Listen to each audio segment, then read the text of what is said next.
So we were going to go ahead and get started with our wonderful guests. And first up, we have our favorite newly retired sheriff, Greg Lawson.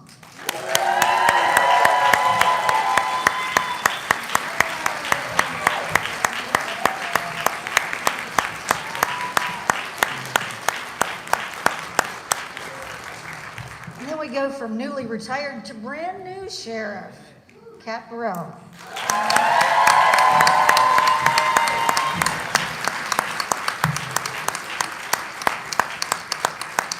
And last but not least, our resident Nephilim. When it comes down to it, that's officially what you are, right? Dominique Provost-Chalkley, come on.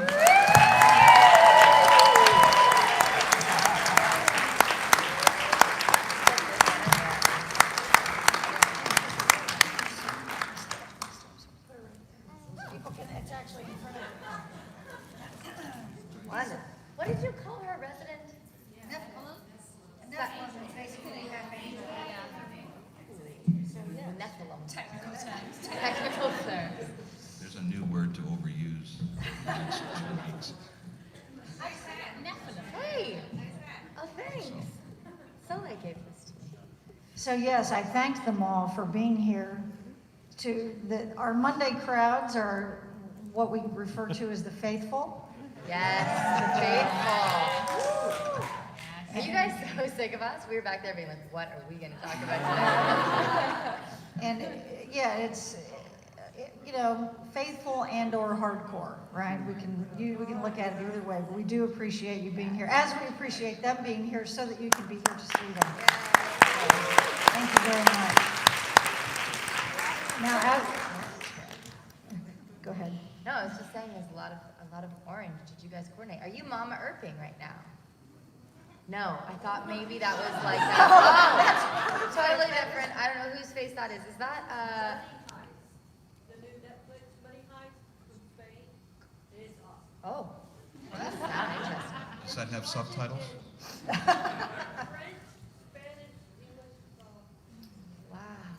I like subtitles, but you can't lie down on the couch. Like you can't, You gotta be ready. because you get a headache, because you can't read like that way when your head's this way.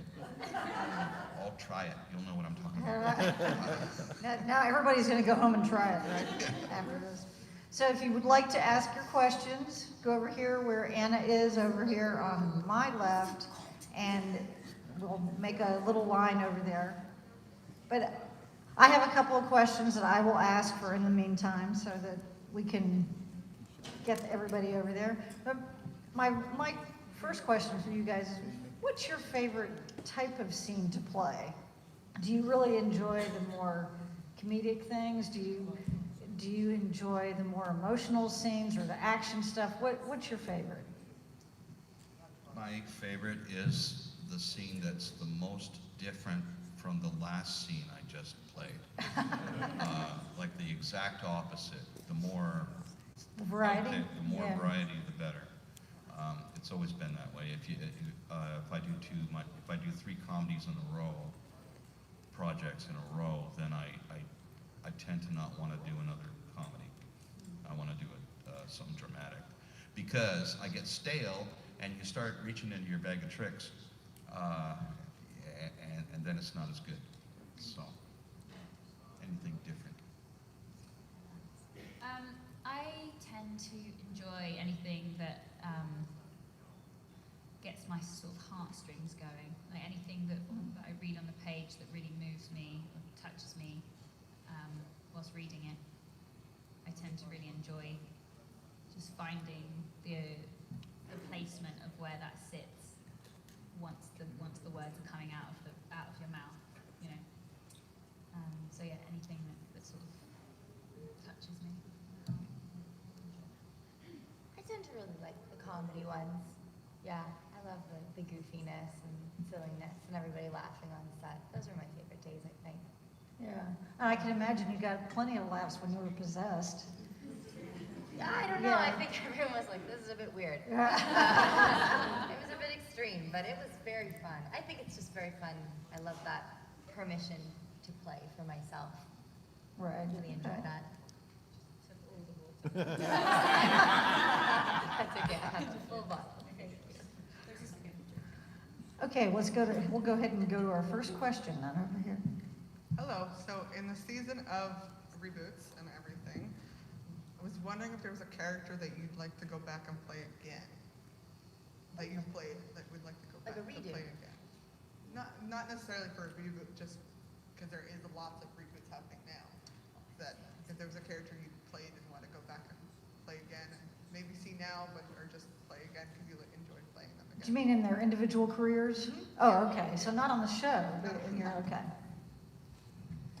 I think I'd go back and do Baby one last time.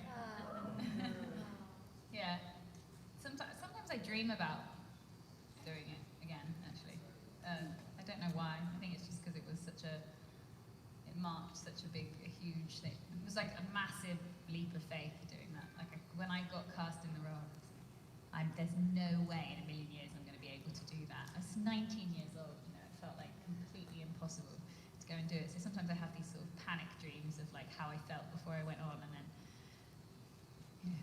the lead up to it and whatnot. So yeah, I think maybe I'll go back and do that. Do you have like a video recording of you not that you would ever, I just mean like, have you ever watched it? Or no, I haven't got a video. oh, you don't have one. Can I tell you the most egotistical dream I've ever had that I had the other night? I had a dream the other night, it's wonderful, that Amy Poehler, Maya Rudolph, and Tina Fey all offered me jobs in their separate projects.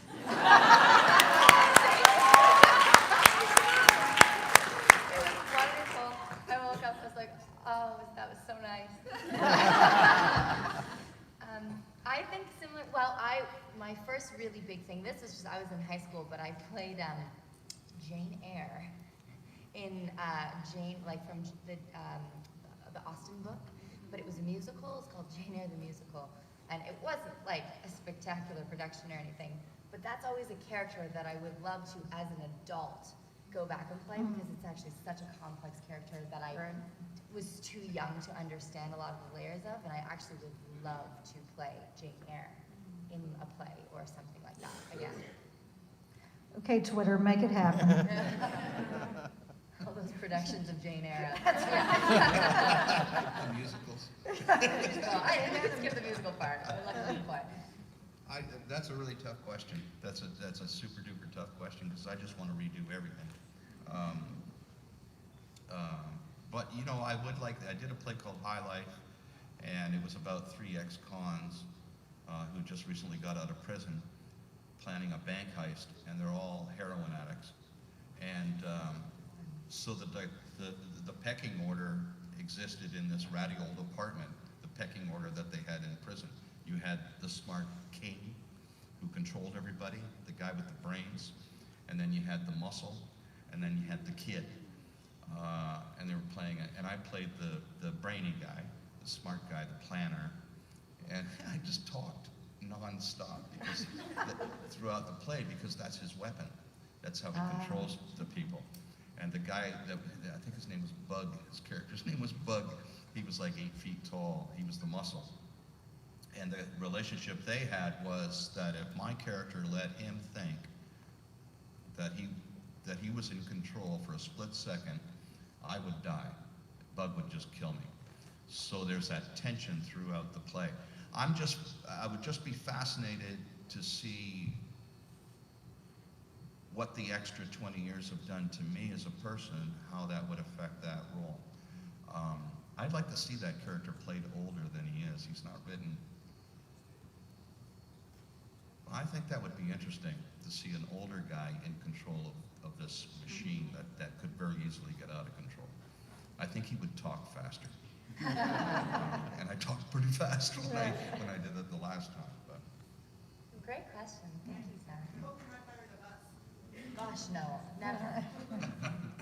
Hi, Sarah. Hello. So we talk about kindness and how powerful that is a lot in this fandom, and I was just wondering if there's a moment of kindness in your life that stuck with you or that really impacted you. Yeah, the first thing that's come to my mind, I think I learned from a really young age, my dad's like the guy who, in a huge snowstorm, will go out and snowplow everyone else's driveway. And I think seeing that as a little kid, like he so just wants to be of service. That's his like love language. He just wants to serve or give him something to do to feel a part of his community and feel like he's contributing. And I think for me, I remember the day that I watched him do that and kind of understood that he was doing everyone else's before his own. And he's the type of guy who like doesn't even realize he's doing it and how selfless it is, but that's something that always stuck with me. Yeah.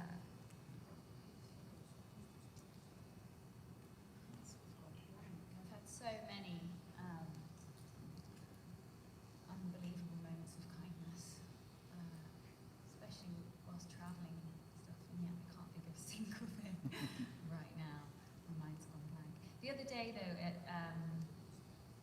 during Montreal Pride, there was a beautiful Earper that came up to me and gave some Earp it forward kindness is contagious and had that, and I just thought, I completely was so overwhelmed. I got so emotional because she was going around and that's all she was doing, and it was just a reminder. I actually have one of her cards in here. It's just the kindest thing, spreading kindness.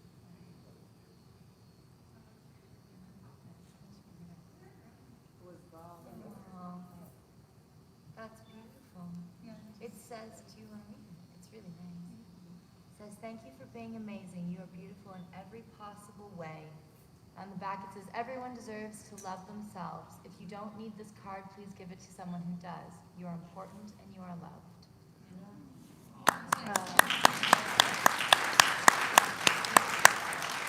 And everyone in this room agrees, correct? Do you carry that with you? Oh, that's awesome.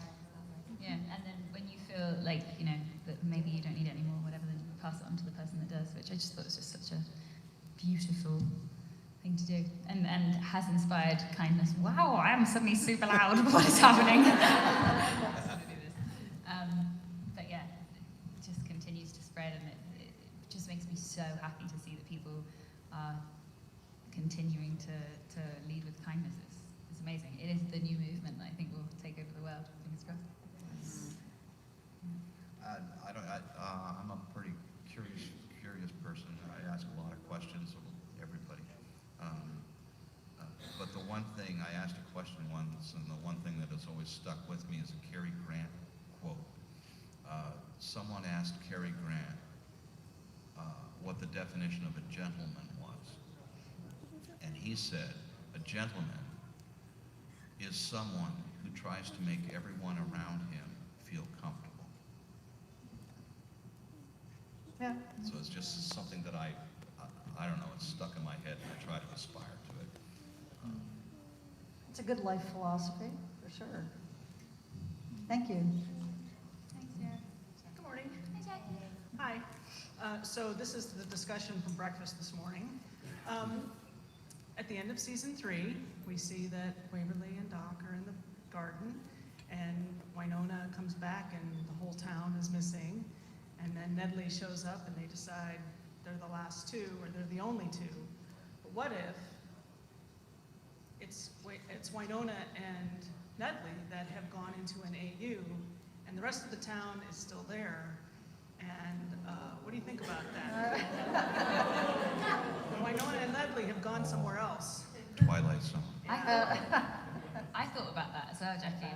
Yeah, when I first saw it, I was like, maybe, yeah, maybe the flip reverse of what we think. How do you feel about that, Greg? Well, are you saying that heaven or the Garden of Eden is a bar? Some of us might think so. Well, Waverly didn't look too comfortable when she was, taken there. So I'm guessing it would have been a fun bar. Oh my God, I'm just giving myself a headache trying to think. No, I mean seriously. We haven't started shooting it yet. You gotta wait. But we're all making up our own. Oh, I give myself a headache. I think that's an awesome idea. How'd you feel being stuck with Wynonna, the only two people in the universe? Well, I made a martini, so everything's great. It would not be boring. No, I think he was really relieved to see Wynonna, because as far as Nedley knew, he was the only one. When he was making his drink in the bar, he couldn't find anybody. So as far as he knew, and then when she walks in, he goes, "Oh, thank God."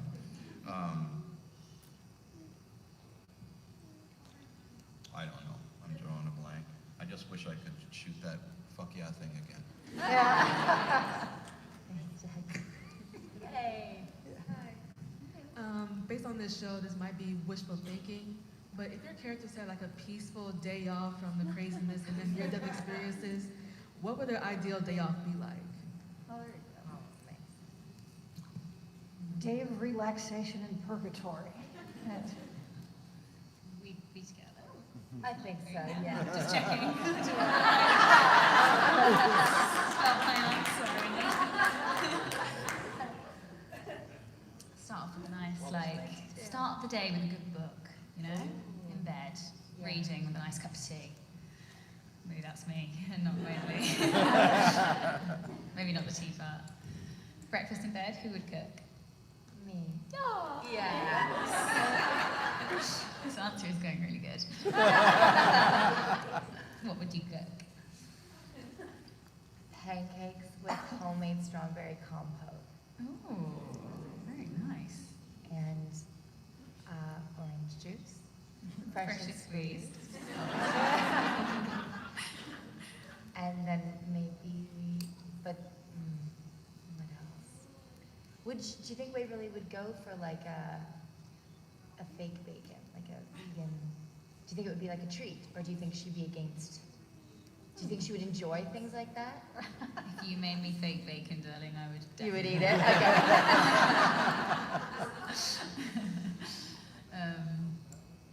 And then I think we'd go on we'd definitely take a little excursion. Yeah. It wouldn't Maybe a say- hike? Or maybe take your Sure. Jeep and go up. Yeah, go for a hike. Yeah, Up that's- to the mountains. Just don't go in the woods. Stay away from the woods. Yeah. Yeah. If you want to go on a hike, we'll go on a hike. Okay. Yeah, I don't do my part either. You made me breakfast in bed. I mean, I got it. A little bit. Then after that, what would you like to do? Maybe come back and play a board game. That would be nice. Maybe Glass have of some wine, people bottle of over for the night. Have like yeah. a big potluck or Jeremy something, and everyone can come with a dish. Lush, yeah. That'd be okay. nice. Hopefully no strippers will turn up. Or No, it's not strippers. This is just. If you were playing a board game, who would be the most competitive to win?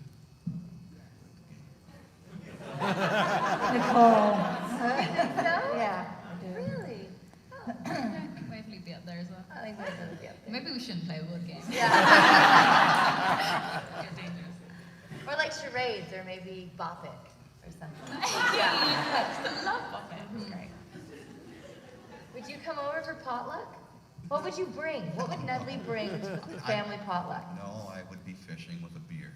Okay, that's, Yeah. you could bring the Fishing. fish later to the potluck. Oh, he'd definitely bring chili. Be the only thing he knows how to cook. Well, there you have it. There's their ideal day off. Thank you. Thank you. So, that was, mine's not gonna be as good as that one. If Dom or Greg, if you guys could write and or direct a Wynhaught episode, what would that look like in your eyes? I feel like Dom would have as Waverly would have a lot of fun with that, but what would that look like for you Oh, guys? I don't know. I've never thought about this. You must have thought about this a lot of times. You can take two questions. The thing I love about Wynonna and Nicole together is Nicole's like the straight man, and she's the, you're frozen. Yeah, I took it off and then I was like, that was That's bad. nice. Cool. Like the amount of aircon in these places. Carry on. Do carry on. No, I just love the dynamic between them is so effervescent. Like it's so rich because they're the perfect buddy cop pairing. Yeah. Nicole's the straight man and Wynonna's the gorgeous funny. And Wynonna is like the crazy, you know, like just crazy, what's the word I'm looking for? She's clown, kind of like, you know, she's all over the place. I think like they could literally go and do anything, the most mundane task, and, you know, go pick up equipment, and it would just turn into some sort of disaster. But I would love to stick them into, love to see those two characters stuck into a room that they can't escape for a long time.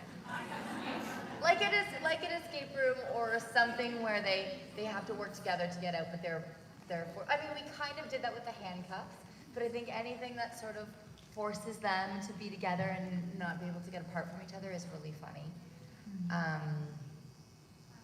I loved the scene we did with you, where we were going through the storage closet. That was fun.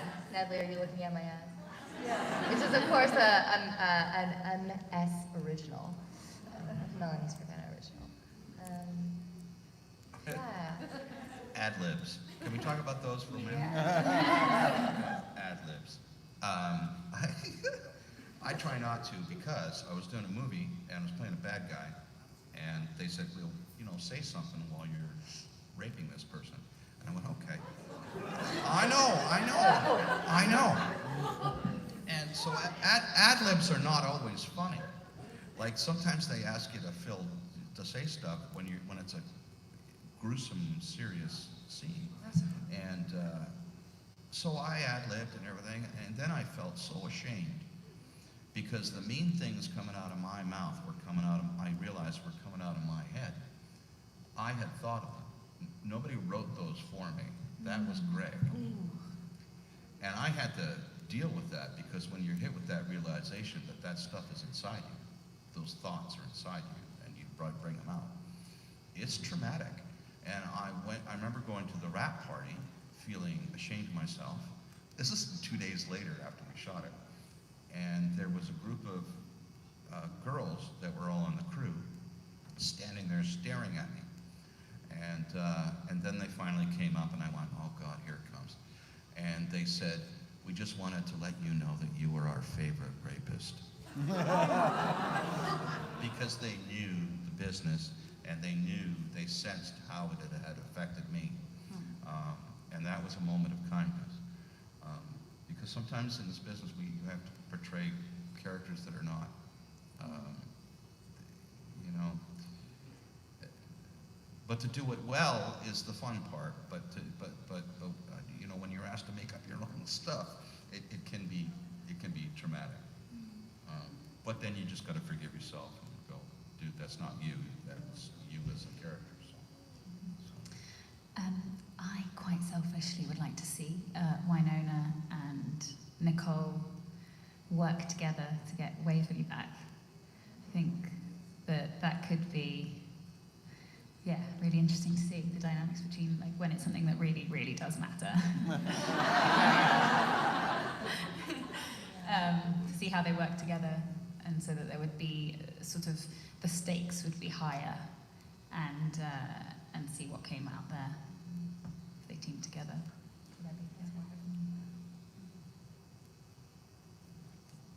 Thank you. Hello, happy last day of con. Happy last day of con. My question is, can you describe a memory that instantly makes you smile, like super joyous? Can you share that one with us, Earp related or not?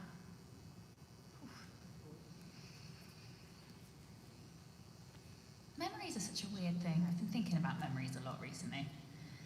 You know, how blurry they can get, and yet, like, we're all a compilation of memories, and yet they don't exist. They're all up in your mind, and yet, and like how it's such an interesting thing, isn't it, memories? It's sad when they slip away, it gets scary. Yeah, I have a lot of trouble with memories. Like, I don't really have that many clear memories. And I often wonder, like, when I've spoken to people as an adult about that, like, I feel like I'm quite unusual in the fact that if it didn't happen within the past, like, year, they start getting a bit sort of non-existent, which is sort of a blessing and a curse, because I've realized as an adult that like that means that really all I have is now. Like all I really have is now. So just to make sure that I'm as present as possible and enjoying the moment as much as possible, because I don't know how, if I'm going to be able to remember it in the future, which is sort of a weird, yeah, it's quite scary, but one that, okay, things that make me smile when I think about it. How about you? Do you guys have anything that's coming to mind? Well, yeah, Christmas. Well, I remember being a little boy, and my dad was always good about putting the Christmas lights on the outside of the house every year, without fail. And I remember lying in bed, and all the lights would be out because I'm trying to sleep, but the Christmas lights would be on the outside of the house, and the light would come through my window, and I could see the Christmas lights. And in the middle of the window was a flashing red light, and that was a radio tower for a radio station that was in the other field. And I'll never forget that radio tower, and it's still there. I just visited my old house that I grew up in, and that radio tower is still there, and that red light is still blinking. And I remember seeing it every Christmas, 55 years ago, and that's sort of a comforting thing, That's like one of those things where you're in another part of the world, and you look up at the sky and you see a star, and you go, well, my mom in the other part of the world if she looked up, she would see that same star. It's one of those things. It's always been an anchor for me. What excitement for Christmas! What promise that brought! And part of it was the toys, but well, I admit, like as a little kid, you're looking through the catalog and you go, oh, Santa, but that changes, then it becomes about, the food and the company, or the company and the food, but it becomes about the event.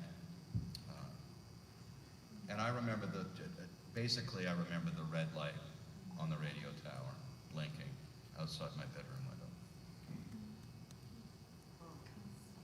I have a memory that I really love. I was in my first year of college, and it had been, it's a very overwhelming time. There's a lot of new stuff, and you can get really homesick and being away. And my parents came and picked me up, and we went up north for the weekend. We stayed at this place, and they had a balcony with a hammock. And it was a cool, crisp autumn day, and the leaves were fire. And I remember being in this hammock, and I was reading something that I had to read for school, and I think that started making me emotional. My mom came and tucked me in. And I was I don't know, 18. I was totally an adult, but it was something I just remember the way the air felt, and it was crisp, and the comfort of my mom tucking me into a hammock. I don't know. Woo! Happy Monday. So I don't know. That's a memory that really clearly elicits something very comforting for me, very special. Yeah. Two things that have just come to my mind. The first one is my dad reading me Harry Potter. In my bunk bed. Yeah, he used to do voices for all of the characters, and I was actually just talking to my friend Andy, who's here, about this the other day, and it just the minute I started talking about it, I was just my whole face just erupted, because I think it's, in retrospect, looking back, it's I could tell how much my dad was enjoying the books as well, because he would get so into it that naturally, and then Hermione Granger, she thinks like this. So she'd be oh Harry, come on, stop being so stupid. And I would do because I'm pretty sure that in the books they said that her teeth were quite big, and she had a little bit of a lisp and everything. So I had formed such an idea of it was because of my dad, and he clearly took so much care in portraying the characters and making sure that it would be a special experience for me, to the point where he definitely read them to me until I was way too old to be having Harry Potter read. But it wasn't the same when I read it myself, So we, yeah, we carried on the tradition for quite a while. And then, I don't need to bore you with the other one, that's probably an answer and a... Oh. It's Monday morning. The other thing that came to my mind was when I was in Brazil, I was in Capão, I'm saying it right. In, did I say it wrong? Capão. Yeah, Capão. In Chapada Diamantina. Yeah, okay, just looking at Georgia for like, and I walked out and it was literally like just the sort of epitome of like serenity and peace and tranquility. If you can imagine like where you would imagine sort of like Adam and Eve to be bathing naked, like that's sort of like what it was like. And I walked out and it was just the most magical place in the whole wide world that you could ever imagine. And I came out and there was like this little family that were all bathing naked and like laughing, smiling. Anyway, they left and then I was sat on a rock and this young girl and her mum and another girl came and started playing in the water. And I don't know why, but I just felt compelled to go and play with this little girl in the lake. And it was the weirdest, most trippy thing, but we didn't speak the same language at all, but it was literally like looking at myself as a young girl.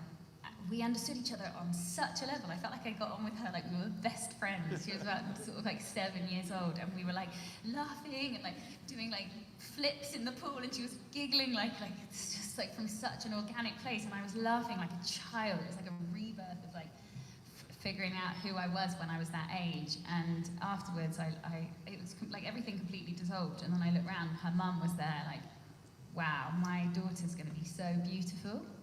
And I was like, what do you mean? She was like, because she could see like the connection between the two of us. Like it really felt like she was me when I was a child, had I been brought up in the most peaceful, most beautiful place.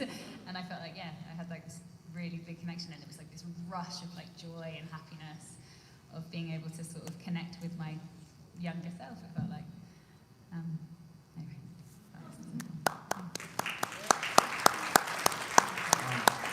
You know, I think that if we really think about it, there are as many memories that we all have that comfort us as there are memories that don't comfort us. Right. I think it's just, sadly, it's easier to remember the traumatic memories. But really, the truth is that we all have many, many, many memories that comfort us, and probably more than the ones that don't comfort us. So it's just an observation. We could talk about comfort memories all day. Hey, I was wondering if there was ever a moment that happened in the show that you were disappointed in your character. I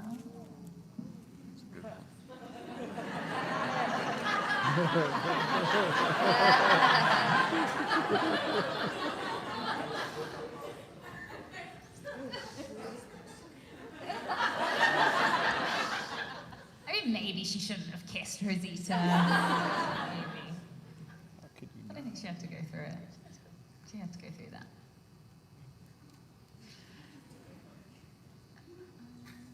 So that's yours? Or are you thinking of another one? I mean, yes and no. I have mixed feelings about it. I was really surprised that it was written in, that she was actually going to kiss Rosita, and there was going to be a moment there. But when I played it and when we did it, it sort of made sense. We all have moments where we're not thinking straight, and you have to go through that to then figure out the bigger lesson afterwards. So I do think she had to go through it, and it wouldn't have been she wouldn't be the same person she is now had she not gone through that. Other than that, I'll have to think. Yeah. No, I was really disappointed that Nedley retired at a low point in his career. I was so disappointed that he. I didn't mind him not being able to save the kid. I didn't mind him freezing. I didn't mind him going through that low point that cops go through. I'm really disappointed that he retired right after that happened. It was like giving up in a way. Yeah, and it just didn't feel like the guy I was playing. It felt like a chicken thing to do, and it you know, it kind of felt like I was passing the baton because whether I thought you were ready or not, simply because I thought I couldn't do the job anymore. And I think it would say more if I knew I could still do the job and then pass the baton to someone I felt. You know what I mean? It's like, ready or not, you're up. That kind of a thing, because I can't do the job anymore. So that kind of disappointed me. And maybe that's just the way I sort of read it or felt about it. Maybe it didn't come off that way, but for me it did, as an actor. It was very sad. You know, Yeah. it was. Yeah, and I don't mind the sad part. The part I didn't like was him choosing that moment to say, okay, it was like giving up.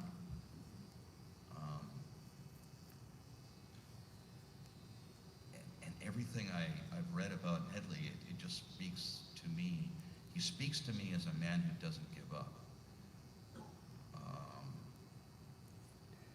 So I just had trouble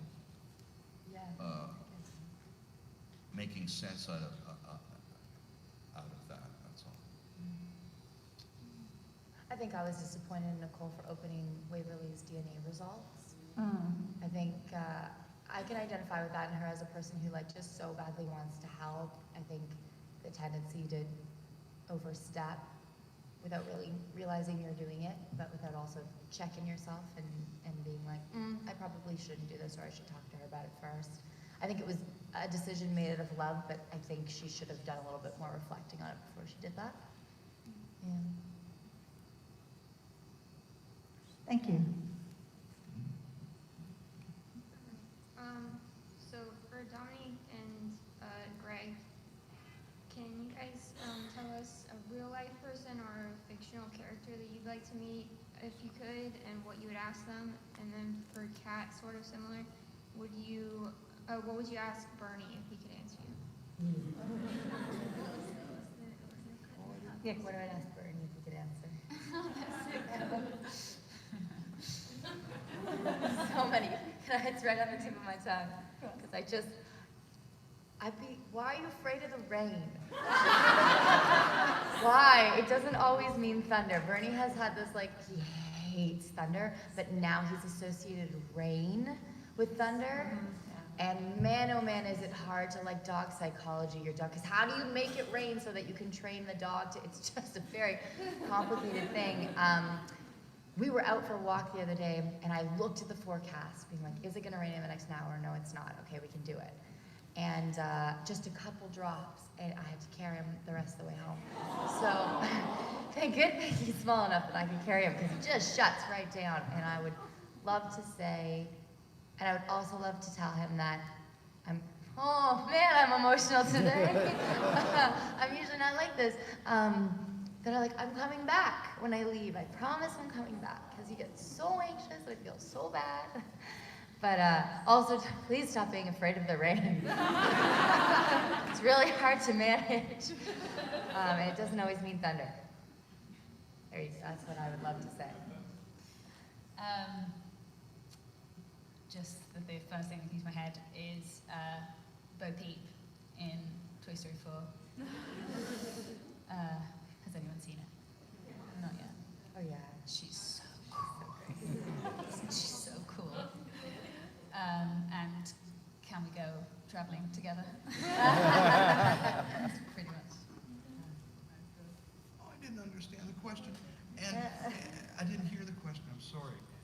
What was the question? Just a real life person or a fictional character that if you could meet them, what would you ask them?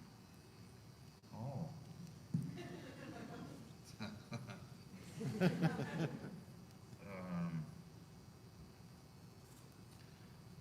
Buster Keaton.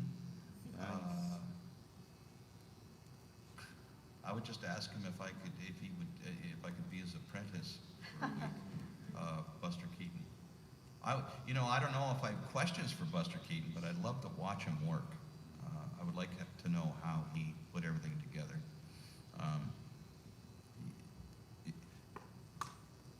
I just remember Buster Keaton running off the roof of a building. This is something I've always wanted to do.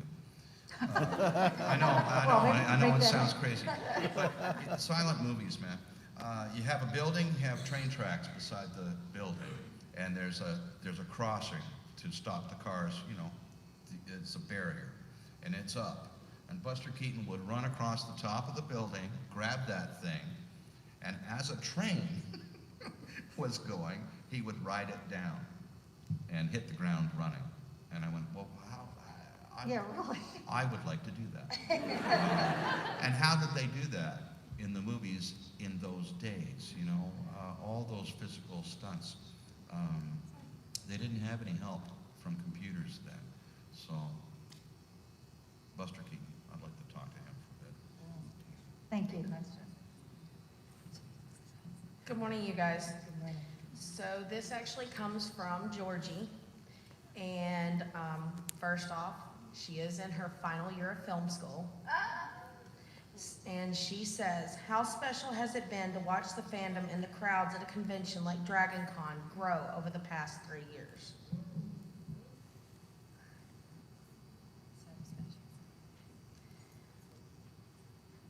I think I can speak for everyone to say that it's really hard to put into words the experience that we've had throughout this, and obviously because we talk about it a lot,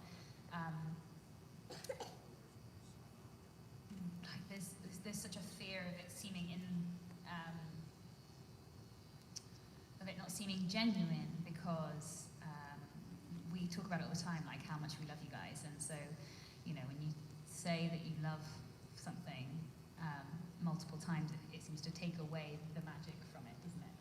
Because you repeat the same things, and it's the second or third time you may have said it, so it doesn't feel as sincere. But it's just like, you see what I mean?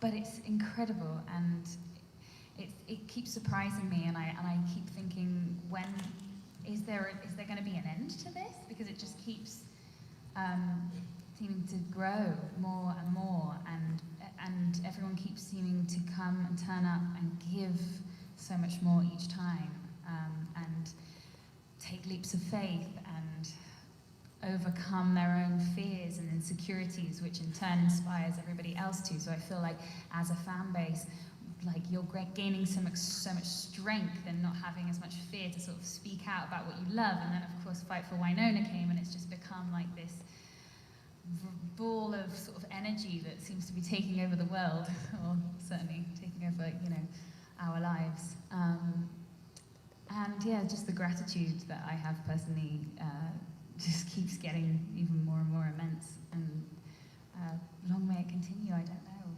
Want to chime in, because you're just sitting there. I'm I'm saying words, but I'm not sure.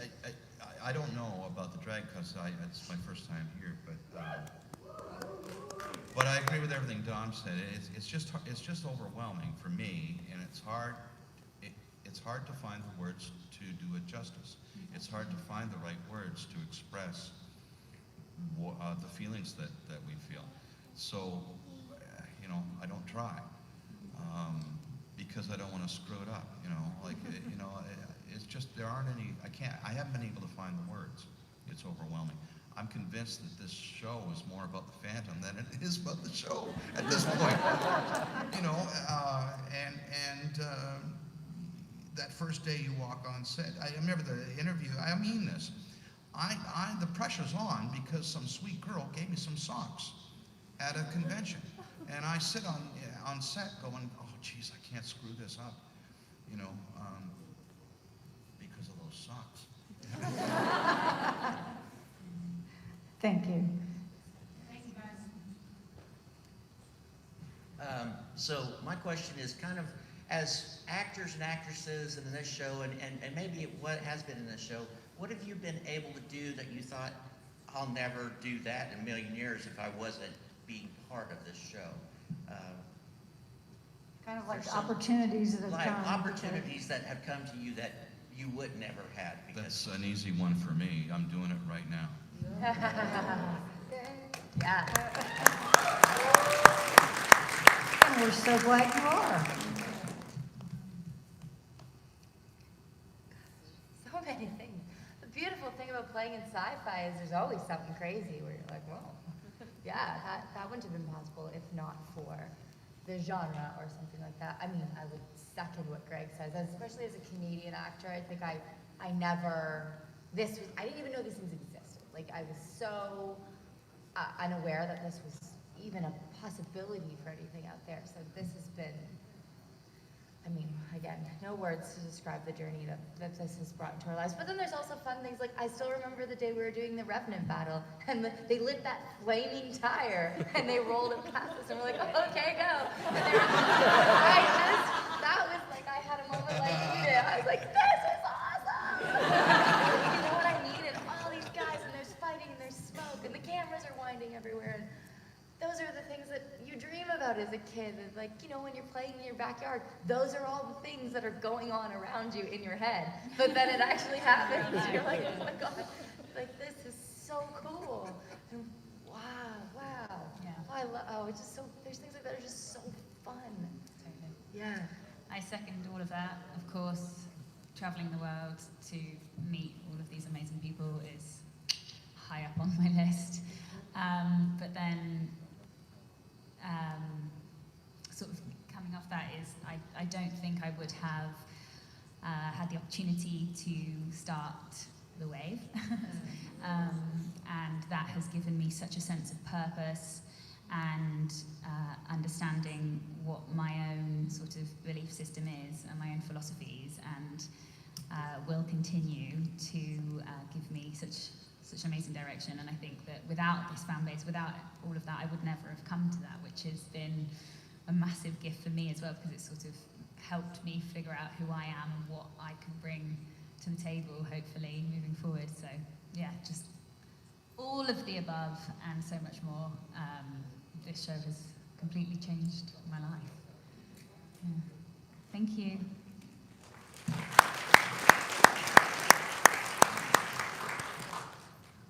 Hello. Which gift would you give to your character, you as a person?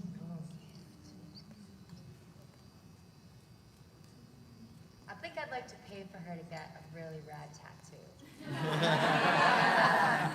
I think she'd really like that. Like, it might be something that she may not get for herself or something. And Yeah, like Waverly. But I don't know, I think it'd be really cool. You know, sometimes people secretly really want something, but like they're not gonna do it. But if somebody got them the gift, they would totally do it. I think it would be like a sleeve or something really cool. Yeah. You came up with the amazing thing. Remember there was Yes. like the lights, I don't know where we Lights, were. it was like the fading rainbow with sunset the of the roots coming up. forest. So I feel like that's something she wouldn't do for herself, but if a friend got it, she'd be like, okay. You don't think she'd do it for herself? Oh, I don't know. I mean, maybe. I feel like she's just like, I don't know, would be like, I don't have time. I got other things I gotta focus on. I'd rather like spend it on a trip with Waverly, or like take us somewhere. I don't think we have much money, do we? I don't think so. There is nobody working at the police department. No, She's really get you to come back. Nobody. Come back, champ. Come back to police. Anybody, somebody. I don't know, I think Nedley definitely has a tattoo. Oh yeah. What does he have? Welcome to Purgatory. Welcome to Purgatory. Yeah, I heard you. What would... I think he's trying to do it now, like something that he would want, but he wouldn't normally do it for himself. I think he's taking a vacation now, and I don't think he's had one. I think everything's building up to this vacation. Do I think he's going to enjoy it? No. But he's doing it anyway. He's got the shirt. You know, he has a plan. doesn't get to do it. But I think he would, yeah, deep sea fishing. Deep sea fishing. Yeah, because that's super expensive. Yeah. Like, he's probably some bass fisherman that fishes in lakes and stuff, but any fisherman's had that secret desire to go out in a boat and, you know, do the Jaws thing. The one where you like have to strap yourself in. Yeah, you with strap the yourself in harness the chair but it's super duper expensive, and you got to go to Florida, Key West, the Keys, do the Hemingway thing. Yeah. I think I'd buy Waverly a lock for her bedroom.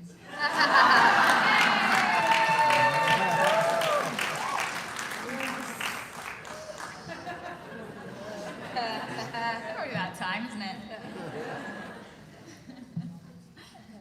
Thank you. Thank you. Hi, I'm Lindsay. I'm very new to the Earp world. So welcome to the family. Here on a Monday, that's so serious. Sorry, my question's not quite as fun as the last one. More on a serious note. The episode Jolene with you, Dom, was very impactful for me. And I've lost a friend last year to suicide, and it's a very traumatic and hard thing to go through. Sorry. So I just wondered, for your part, how you really prepared for that and maybe researched and how that impacted you moving forward in the mental health world and all that. I'm sorry that you have been through that, and I'm sorry. I also lost someone to suicide in my life, and it's one of the hardest things I've ever tried to get my head around. Sorry.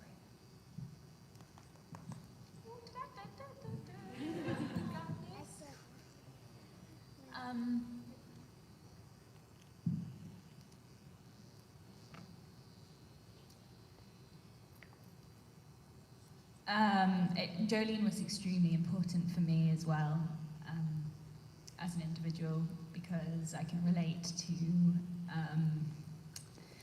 those horrible voices in your head that warp reality and tell you a narrative that is extremely unuseful.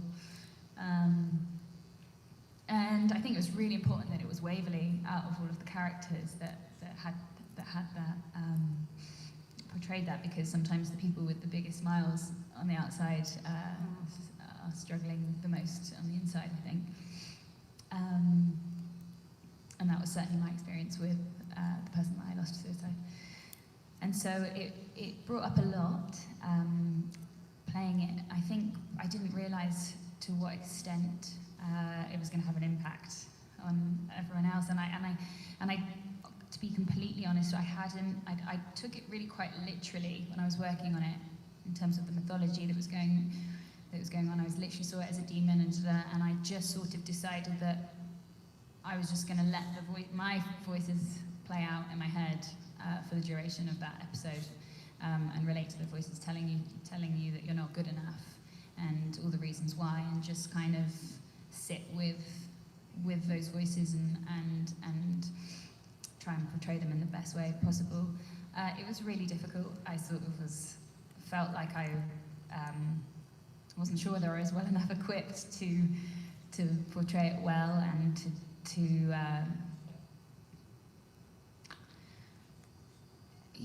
to sort of, I just didn't really know. It was a very weird episode. I didn't really know what to think about it, how to think about it. I just sort of had to trust in the process of just doing it, and letting myself go there and sort of see what happened. And I'm just really glad that it seemed to help people. That was just the biggest gift after everything that we did, was just like looking back and going, oh no, of course it was talking to mental health in such an incredible way, and how lucky we are to have a show that talks about these subjects that are so important that we're not talking about enough. I don't think I answered your question. I just sort of cried and then didn't know what to do. But yeah, it was I just think extremely important thing, and thank you. I'm glad that it spoke to you as well. Thank you so much. Thank you.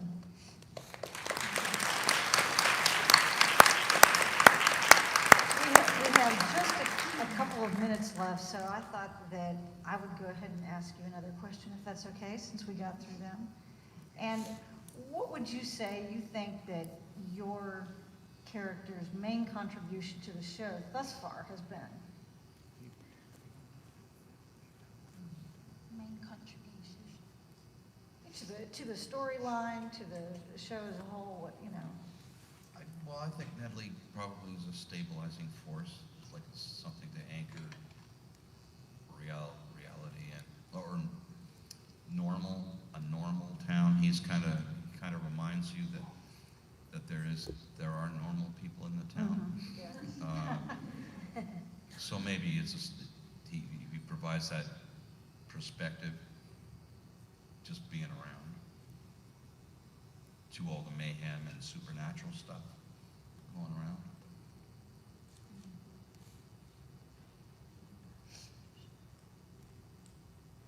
I think in a similar way, Nicole is a nice stabilizing force too, which has been quite nice to have, especially that.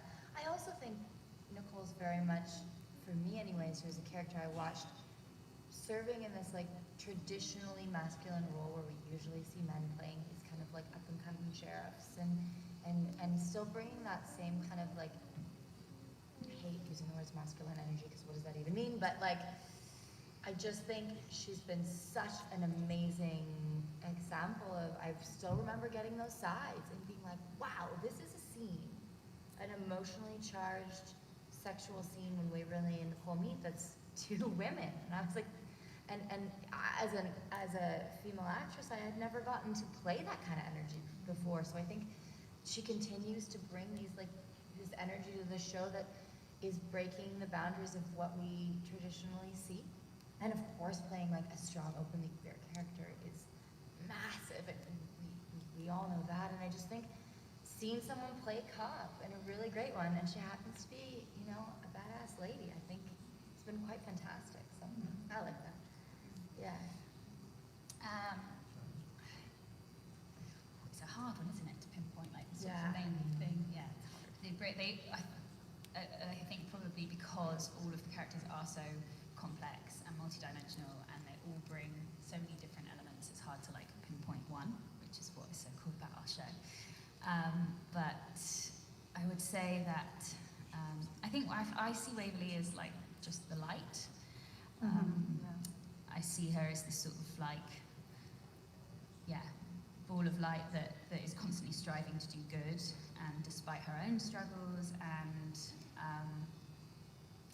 making mistakes, you know, along the way, absolutely part of it, but always striving to be the best that she can be and make the right decision.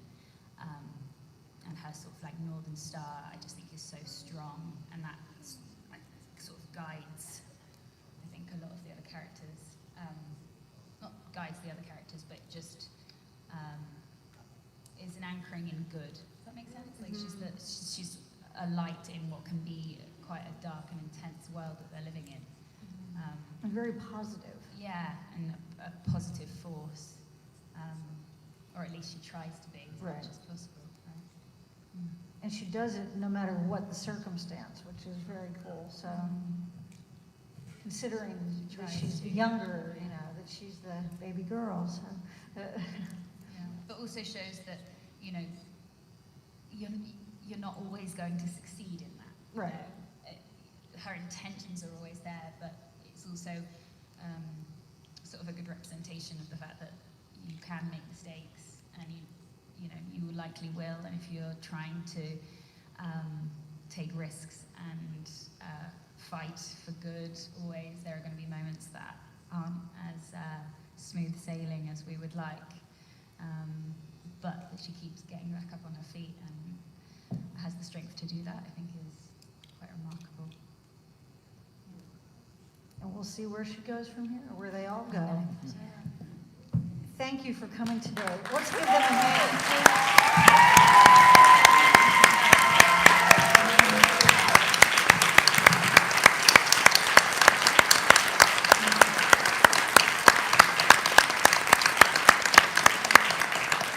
Thanks for taking the day off work. Did everyone? Is it a holiday here too? celebrating? Free of labor. It's ironic. And thank you, all of you, for coming. We really appreciate it. Thanks very much. Yeah, thanks for coming on a Thank Monday, you. guys. It's really awesome to see all your faces.